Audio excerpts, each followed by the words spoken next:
నిన్న నేను ఒక వీడియో పెట్టాను కదా. అయితే ఏంటంటే ఇప్పుడు చిన్న డౌట్ క్వశ్చన్ మార్క్ ఏమొచ్చింది అంటే, ఆల్రెడీ మేము కొంతమంది అపాయింట్మెంట్స్ బుక్ చేసుకున్నాము, మా అపాయింట్మెంట్స్ ఏమవుతాయి అని అడుగుతున్నారు అనమాట స్టూడెంట్స్.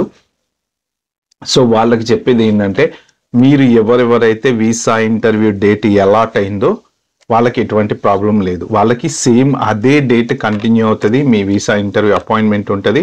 కానీ మీరు ప్రాపర్గా డాక్యుమెంటేషన్ జాగ్రత్తగా తీసుకొని వెళ్ళండి. ఎక్స్ట్రీమ్ వెట్టింగ్ అయితే పర్ఫెక్ట్గా జరుగుతుంది. వాళ్ళు చాలా సీరియస్గా ఉన్నారు స్టూడెంట్స్ విషయంలో, గవర్నమెంట్ వాళ్ళు.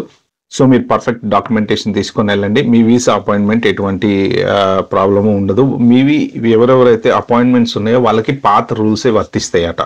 సో యుఎస్ఏఎస్ వాళ్ళు చెప్పేది ఏంటంటే, ఎగ్జిస్టింగ్ రూల్స్ ప్రకారమే వీళ్ళకి ఇంటర్వ్యూస్ ఉంటాయి. సో ఇంటర్వ్యూస్ ఆల్రెడీ ఇచ్చిన వాళ్ళకి క్యాన్సిల్ చేయరు.